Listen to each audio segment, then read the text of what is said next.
열린교회 성도 여러분 안녕하세요. 이 시간에 요한복음 9번째 강의 함께 하도록 하겠습니다.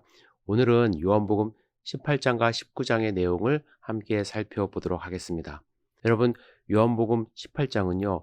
예수님이 제자들과 함께 겟세마네 동산에 올라가셨을 때에 체포되는 장면으로부터 시작을 합니다. 예수님이 17장에서 대제사장적 기도를 하신 후에 제자들과 함께 기드론 골짜기 건너편으로 가셨다고 말씀을 합니다. 거기에 겟세마네 동산이 있었습니다.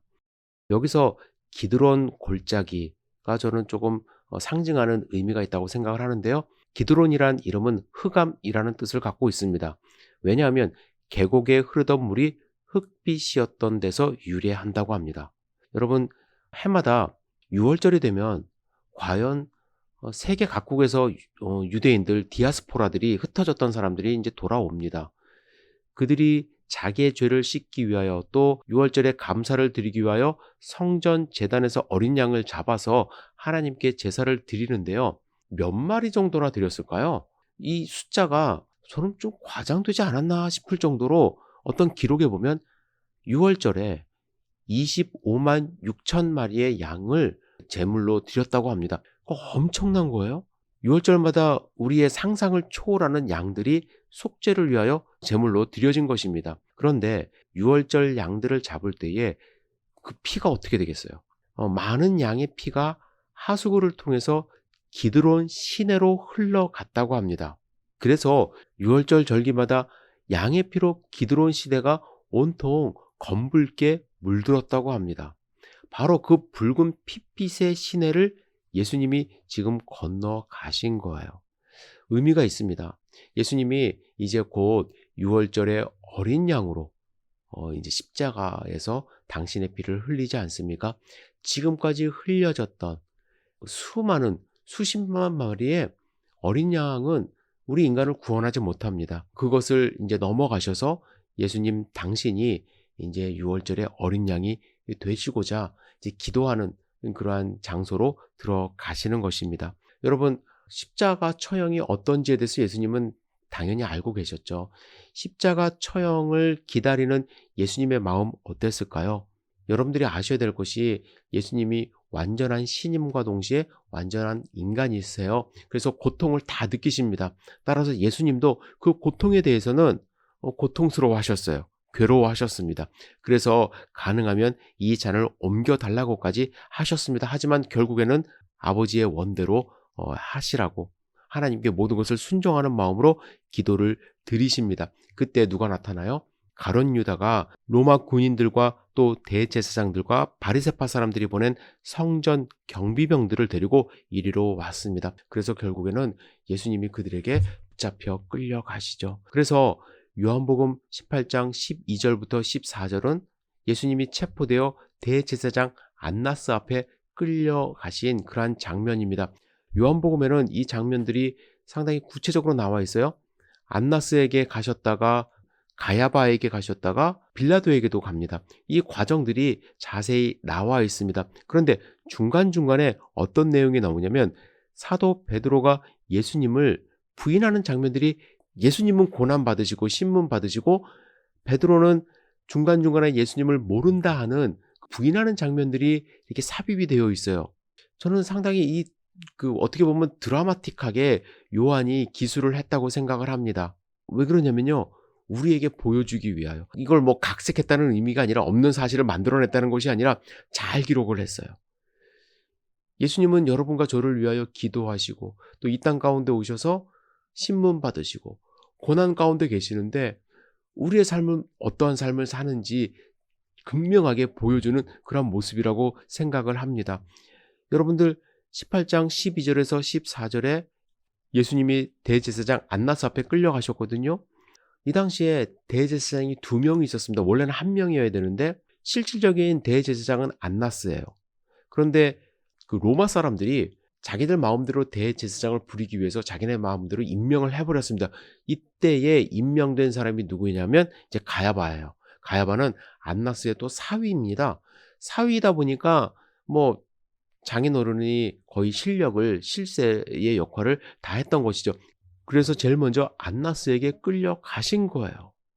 이 모습 바로 이후에 15절부터 18절까지 베드로가 예수님을 모른다는 첫 번째 그 부인하는 내용이 나옵니다. 여기에 한 가지 우리가 알아야 될 것이 두 명의 제자들이 같이 간 걸로 기록이 되어 있습니다. 또 한 사람은 요한복음을 기록한 사도 요한이에요. 그런데 이 제자 요한은 대제사장과 잘 아는 사이였던 것 같아요. 그래서 대제사장의 집 안뜰까지 갔습니다. 하지만 베드로는 아는 사람도 없었기 때문에 대문 밖에서 서 있었어요. 그래서 후에 대제사장과 잘 아는 사이인 다른 제자 즉 요한이 나와서 문지기 하녀에게 말을 하고 대제사장도 데리고 들어갑니다. 그때 문지기 하녀가 베드로에게 당신도 이 사람의 제자 가운데 하나 맞지요? 라고 묻습니다. 그때 베드로는 나는 아니다 이렇게 대답을 해요. 물론 베드로는 예수님을 믿었어요. 그러나 자기가 당할 어떠한 고통, 아픔, 핍박 이게 더 무서웠던 것입니다. 그래서 예수님을 인정하지 못하고 근데 또 여기서 도망가지도 않아요. 경비병들이 이제 피워놓은 숯불 옆에 불을 쬐고 있었습니다. 그 사이 예수님은 신문을 받으세요. 19절부터 24절에 보면 대제사장이 예수님께 그의 제자와 그의 가르침을 두고 묻습니다. 신문을 해요. 그때 예수님이 뭐라고 말씀하셨냐면 나는 드러내놓고 세상에 말하였다. 언제나 나는 모든 유대인들이 모이는 회당과 성전에서 가르쳤고 아무것도 숨어서 말한 것이 없다. 그런데 어찌하여 나에게 묻느냐? 내가 무슨 말을 하였는지 들은 사람에게 물어보아라. 내가 말한 것을 그들이 알고 있다. 이렇게 말씀을 하십니다. 그렇게 대답을 하자 경비병 하나가 예수님을 때립니다. 대제사장에게 좀 무례하다 이렇게 이야기를 하는 거예요. 예수님은 여기서 뒤로 물러날 일이 없죠. 떳떳하시죠. 그래서 내가 한 말이 잘못이 있다면 그 잘못됐다는 증거를 대라 이렇게 이야기를 하는데 증거는 되지 못합니다. 그래서 안나스는 예수님을 묶는 그대로 대제사장 가야바에게 보냅니다. 그 사이에 베드로는 다시 예수님을 모른다고 부인을 하죠. 예수님은 경비병에게 맞고 신문당하고 또 이리저리 끌려다니는데 베드로는 다시 예수님을 모른다고 두 번째, 세 번째 부인하는 내용이 25절부터 27절까지 나옵니다. 불을 쬐고 있었어요. 예수님은 추위에 떨고 계셨는데 그때 한 사람이 당신도 그 제자 가운데 하나이죠? 라고 묻습니다. 베드로가 부인하여 말하기를 나는 그런 사람이 아니요 라고 대답을 하죠. 이어서 베드로에게 귀를 잘렸던 사람의 친척으로서 대제사장의 종 가운데 하나인 그 사람이 베드로에게 당신이 동산에서 그와 함께 있는 것을 내가 보았는데 왜 거짓말하시오? 라고 이제 이야기를 합니다. 그때 베드로가 다시 부인하는 장면이 나옵니다. 그러자 곧 닭이 울게 되죠. 다른 복음서에 읽어보면 베드로는 저주하면서까지 자기 자신이 예수님의 제자가 아니라는 것을 증명하려고 노력을 했습니다. 한 번 거짓말하는 것이 어렵죠. 두 번, 세 번 이어서 하는 것 그렇게 어려운 일이 아닙니다. 왜냐하면 그 전에 했던 말이 있기 때문에 거기에 탄력을 받아가고 계속 하는 거예요. 베드로는 진짜 자기가 예수님을 얼마나 사랑했는지 이 순간만큼은 다 잊어버렸던 것 같아요. 그런데 베드로를 깨우치는 소리가 나죠. 예, 닭 우는 소리가 납니다. 그때 예수님의 말씀이 기억이 나는 거예요. 저는 닭 우는 소리, 이런 소리가 우리들 가운데도 좀 있었으면 좋겠어요. 예수님이 우리를 사랑하신다. 예수님이 우리를 위해서 어떻게 하셨다는 소리를 순간순간에 좀 깨닫는 그런 모멘텀이 있었으면 좋겠다는 생각을 해봅니다. 요한복음 18장 28절에서 40절의 말씀은 예수님이 가야바에게서 빌라도 총독 관정에 끌려가서 신문을 받으시는 내용입니다. 왜 가야바가 빌라도에게 데리고 갔을까요? 이 사람들의 목적은 무엇이냐면 예수님을 십자가에 못 박는 거예요. 사형을 선고하는 것입니다. 그런데 유대인들에게는 사형을 집행할 권한이 없어요. 유대인법으로 그들은 할 수는 있었습니다. 예를 들면 스데반 집사가 유대인법에 의하여 돌로 쳐죽임을 당했어요. 굳이 십자가에 못 박고 싶었던 것은 확실하게 이 사람은 범죄자로 몰아세우며 예수님을 어떻게 보면 싹을 잘라버린다고 해야 될까요? 예수님의 그 존재 자체를 부인하고자 했던 것이죠. 그리고 궁극적으로는 사실은 하나님의 인도하심이에요. 하나님이 예수님을 십자가에 못 박게 하심으로써 모든 피를 흘려 죽게 하시며 유월절의 어린 양으로서의 사역을 감당케 하시고자 하는 이유도 분명히 있습니다. 그러나 유대인의 입장에서는 예수님이 있어서는 안 돼요.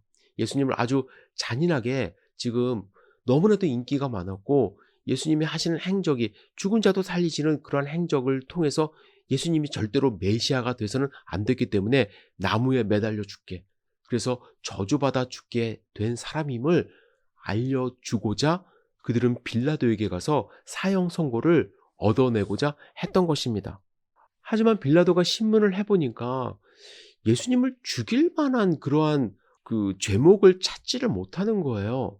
그래서 유월절에는 죄수 하나를 놓아주는 그런 관례가 있는데 이 사람 그냥 놓아주는 건 어떻습니까? 라고 물어보자 사람들이 난리가 난 거예요. 군중들을 동원해서 예수가 아니라 바라바, 강도를 차라리 놔달라고 이야기를 합니다. 그때 이 빌라도가 이제 충격을 받죠. 왜냐하면 빌라도의 임무 가운데 하나는 밀란이 일어나지 않도록 예루살렘을 잘 관리하는 것입니다. 그런데 군중들의 소리가 커지니까 거기에 이제 겁이 난 거예요. 그래서 결국에는 바라바를 놓아주고 예수님도 넘겨주게 되는 그러한 일을 빌라도가 하게 되는 것입니다. 여러분, 사실은 사도신경에 보면 빌라도 얘기가 나옵니다. 수천 년 동안 예수님을 죽인 사람이 이제 빌라도인 것처럼 우리가 암송하는 경우가 많이 있는데, 사실 물론 최종 결정권자는 빌라도였지만 빌라도는 어쩔 수 없이 정치적으로 밀려서 그 당시 상황에 밀려서 예수님을 놓아준 것뿐이었고, 사실은 예수님을 십자가에 못 박은 것은 대제사장, 유대인들 지도자, 또 바리새파 사람들이었던 것입니다. 그 사람들이 빌라도를 압박을 해서 예수님을 십자가에 못 박게 한 것임을 여러분들 분명히 아셔야만 합니다. 그런데 빌라도에게도 완전히 책임이 없는 것은 아닙니다. 분명히 그가 진실을 알고 있었다고 한다면 예수님을 끝까지 보호할 수도 있었는데, 그도 그냥 정치적인 이유 때문에 자기의 자리를 더 굳건히 지키고 싶어서 예수님을 그들에게 맡겨서 십자가에 못 박게 이제 한 것입니다. 이렇게 총독 빌라도가 유대인들과 종교 지도자들을 두려워하면서 예수님을 십자가에 못 박으라고 넘겨주는 내용이 요한복음 19장 8절부터 16절 사이에 나와 있고요. 그리고 요한복음 19장 17절부터 30절은 예수님이 자기 십자가를 지고 골고다로 가셔서 십자가에 못 박혀 죽으시는 그 내용이 나와 있습니다. 이제 요한복음 19장 38절에서 42절에 보시면 예수님의 제자 가운데 12명의 제자는 아니지만 예수님을 따라다니는 많은 사람들 중에 한 사람이었던 아리마대 사람 요셉이 예수님의 시신을 자기 무덤에 장사 지내게 해달라고 빌라도에게 청하는 장면이 이제 나옵니다. 뿐만 아니라 이어서 니고데모가 예수님의 장례를 위하여 몰약에 침향을 섞은 것을 100근쯤 가지고 왔다고 합니다. 저는 아리마대 사람 요셉과 이 니고데모의 행동이 그 당시 유대교 지도자로서는 상당히 용기 있는 행동이라고 생각을 합니다. 왜냐하면 유대인들이 마음을 모아서 힘을 합쳐서 예수님을 지금 죽게 만들었어요. 그런데 그에 반하여 그들은 예수님의 죽음을 슬퍼하며 예수님의 장례를 치르고 있는 것입니다. 여러분, 요한복음 3장에 나오는 니고데모와 요한복음 7장 그리고 19장에 나오는 니고데모가 분명히 변화되었다는 사실을 발견할 수가 있습니다. 첫 번째, 예수님을 만난 후에 니고데모는 자기 주관을 갖게 되었습니다. 사내들린 공회의 사람들이 예수님을 전부 죽이려고 했습니다. 그것이 7장에 나오는 내용인데요. 거기에 맞선 사람이 니고데모였음을 우리는 발견할 수 있고요. 그리고 예수님을 만난 후에 니고데모는 누구보다 예수님을 사랑하고 존경하는 사람이 되었다는 것을 오늘 19장을 통해서 발견할 수가 있습니다. 예수님의 시신을 장사 지내줄 제자들이 없었어요. 제자들은 두려움에 떨고 있었습니다. 그러나 아리마대 요셉이 나서서 빌라도에게 예수님의 시신을 받아갖고 와서 자기 무덤에 장사를 지냈고, 여기에 니고데모도 몰약과 침량을 섞은 것을 약 34kg 정도, 그 엄청난 양입니다. 이것을 가지고 와서 예수님을 장사 지낸 그 모습을 볼 수가 있습니다. 니고데모는 더 이상 숨지 않았어요. 예수님의 제자임을 드러내는 그러한 삶을 살았던 것입니다. 저는 예수님을 만난 사람이 이렇게 변화되어야 된다고 확신을 합니다. 여러분들은 어떠세요? 예수님을 만나셨습니까? 그렇다면 과거에는 구원이 무엇인지, 어떻게 하여야 영생을 얻는지 몰라서 예수님을 찾아왔고, 또 근심하는 마음으로 밤늦게 예수님을 찾아왔지만 이제는 더 이상 숨어 있지 않고 예수님을 위하여 항변하고 또 예수님의 장례를 직접 치를 수 있는 그러한 사람으로 변했다는 것을 여러분들이 아시고, 아리마대 요셉과 또 니고데모처럼 예수님을 위하여 살 수 있는 사람이 되어야 되지 않을까, 저는 그렇게 생각을 합니다. 여러분, 요한복음 18장과 19장의 내용이 상당히 방대합니다. 아주 자세하게 기록이 되어 있습니다. 지금 사순절 기간입니다. 예수님의 죽음을 생각하며 우리를 위하여 이 땅 가운데 오신 예수님을 묵상하는 그러한 기간이죠. 여러분들은 어떻게 예수님과 동행하는 삶을 사시겠습니까? 베드로처럼 예수님이 안에서 신문당하고 있을 때 예수님을 모른다 하는 그런 우를 범하지 않기를 원합니다. 예수님을 위하여 최선을 다해서 예수님의 복음을 증거하는 삶을 살 수 있는 그러한 열린교회 성도 되기를 주님의 이름으로 축복합니다. 다시 한번 여러분들 요한복음 18장과 19장을 한번 읽어보시고 나는 어떠한 삶을 살지 내 자신을 돌아보는 귀한 하루 되시기를 주님의 이름으로 축복합니다. 여러분, 다음 시간에 마지막으로 이제 요한복음 10번째 강의 돌아오도록 하겠습니다. 감사합니다.